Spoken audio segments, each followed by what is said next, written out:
আজি নমিনেশ্যনৰ দিনাখনে যথেষ্ট ৰাইজৰ পাৰ ভঙা উৎসাহ দেখিছোঁ আৰু অত্যন্ত আনন্দিত হৈছোঁ। মই ভাবোঁ যে আমাৰ 4টা জিলা পৰিষদ আছে, 4টা জিলা পৰিষদত আমি বহু ভোটৰ ব্যৱধানত হয়তো জয়লাভ কৰিম। আমাৰ মিত্ৰজোঁটৰ লগত আমি একেলগে ইলেকশ্যন খেলিছোঁ। আমাৰ অগপ, বিজেপি, ৰাভা যৌথ মঞ্চ, আমি সকলোৱে ইলেকশ্যন একেলগে খেলিছোঁ। আমি অসমত এনেকুৱা এটা পৰিৱেশ হোৱা বুলিতো ভাবোঁ যে য'ত আমি সকলোৱে জানে যে কিছু জেগাত আমি বহুত বেছি শক্তিশালী নহয়, কিন্তু সেইখিনি জেগাতো আমি আগতকৈ ভাল ৰিজাল্ট কৰিম। কিন্তু তাৰ বাহিৰে আমি প্ৰায়সমূহ আমি য'ত শক্তিশালী তাত আমি হয়তো 95%, 97%লৈকে আমাৰ জিকাৰ পাৰ্চেণ্টেজ থাকিব। আমাৰ সমষ্টিত 29টা আঞ্চলিক পঞ্চায়ত আছে, তাৰে এটামানত হয়তো আমি ক'ৰবাত ইফাল সিফাল আমাৰ হ'ব পাৰে, কিন্তু বাকী সকলোতে আমি জিকিম। আৰু মই দৃঢ়ভাৱে বিশ্বাস কৰোঁ যে আমাৰ 4টা জিলা পৰিষদত 4টাতে আমি যথেষ্ট ভোটৰ ব্যৱধানত আমি আমাৰ দলৰ যি প্ৰতিদ্বন্দ্বী হ'ব তেওঁলোকক পৰাস্ত কৰিব পাৰিম। আমি জনামতে বহু পঞ্চায়তত বিৰোধীয়ে প্ৰাৰ্থীয়ে প্ৰদান কৰা মই আপোনালোকৰ মুখতে শুনিছোঁ, এতিয়ালৈকে মই ইমান জানা নাই। এটা কথা ঠিক যে জাগিৰোডত ৰাইজে বিজেপিক মৰম কৰে, বিজেপিক সহায় কৰে। ডক্টৰ হিমন্ত বিশ্ব শৰ্মা ডাঙৰীয়াৰ চৰকাৰখনে জাগিৰোডৰ কাৰণে যথেষ্ট কৰিছে। নৰেন্দ্ৰ মোদী ডাঙৰীয়াই জাগিৰোডৰ কাৰণে যথেষ্ট কৰিছে। ছেমি কণ্ডাক্টৰ ইণ্ডাষ্ট্ৰী আচলতে নৰেন্দ্ৰ মোদী ডাঙৰীয়াই দিছিলে আৰু আনি দিছিলে হিমন্ত বিশ্ব শৰ্মা ডাঙৰীয়াই। গতিকে জাগিৰোডৰ ৰাইজ নৰেন্দ্ৰ মোদী ডাঙৰীয়া আৰু হিমন্ত বিশ্ব শৰ্মা ডাঙৰীয়াৰ প্ৰতি অত্যন্ত শ্ৰদ্ধাশীল, আৰু সেইটোৱে আমাৰ মূলধন। এই মূলধনক লৈ আমি আগুৱাইছোঁ। আৰু লোকসভা নিৰ্বাচনত যদিও আমি নগাঁৱত হাৰিছিলোঁ, কিন্তু জাগিৰোডত আমি 70,800 ভোটৰ ব্যৱধানত জয়লাভ কৰিছিলোঁ। গতিকে মই ভাবোঁ যে 4টা জিলা পৰিষদত আমি লোকসভাত যি ব্যৱধানত জয়লাভ কৰিছিলোঁ তাতকৈ ওপৰত যাম বুলি মই আশা ৰাখিছোঁ।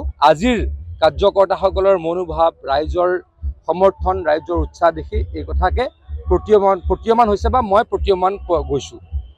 আজি নমিনেশ্যনৰ দিনাখনে যথেষ্ট ৰাইজৰ পাৰ ভঙা উৎসাহ দেখিছোঁ আৰু অত্যন্ত আনন্দিত হৈছোঁ। মই ভাবোঁ যে আমাৰ 4টা জিলা পৰিষদ আছে, 4টা জিলা পৰিষদত আমি বহু ভোটৰ ব্যৱধানত হয়তো জয়লাভ কৰিম। আমাৰ মিত্ৰজোঁটৰ লগত আমি একেলগে ইলেকশ্যন খেলিছোঁ। আমাৰ অগপ, বিজেপি, ৰাভা যৌথ মঞ্চ, আমি সকলোৱে ইলেকশ্যন একেলগে খেলিছোঁ।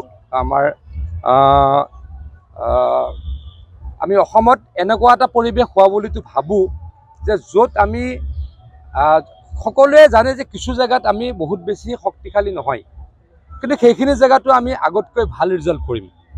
কিন্তু তাৰ বাহিৰে আমি প্ৰায়সমূহ আমি য'ত শক্তিশালী তাত আমি হয়তো 95%, 97%লৈকে আমাৰ জিকাৰ পাৰ্চেণ্টেজ থাকিব।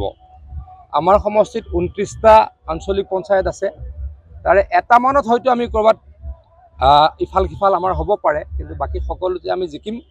আৰু মই দৃঢ়ভাৱে বিশ্বাস কৰোঁ যে আমাৰ 4টা জিলা পৰিষদত 4টাতে আমি যথেষ্ট ভোটৰ ব্যৱধানত আমি আমাৰ দলৰ যি প্ৰতিদ্বন্দ্বী হ'ব তেওঁলোকক পৰাস্ত কৰিব পাৰিম। আমি জনামতে বহু পঞ্চায়তত বিৰোধীয়ে প্ৰাৰ্থীয়ে প্ৰদান কৰা মই আপোনালোকৰ মুখতে শুনিছোঁ, এতিয়ালৈকে মই ইমান জানা নাই।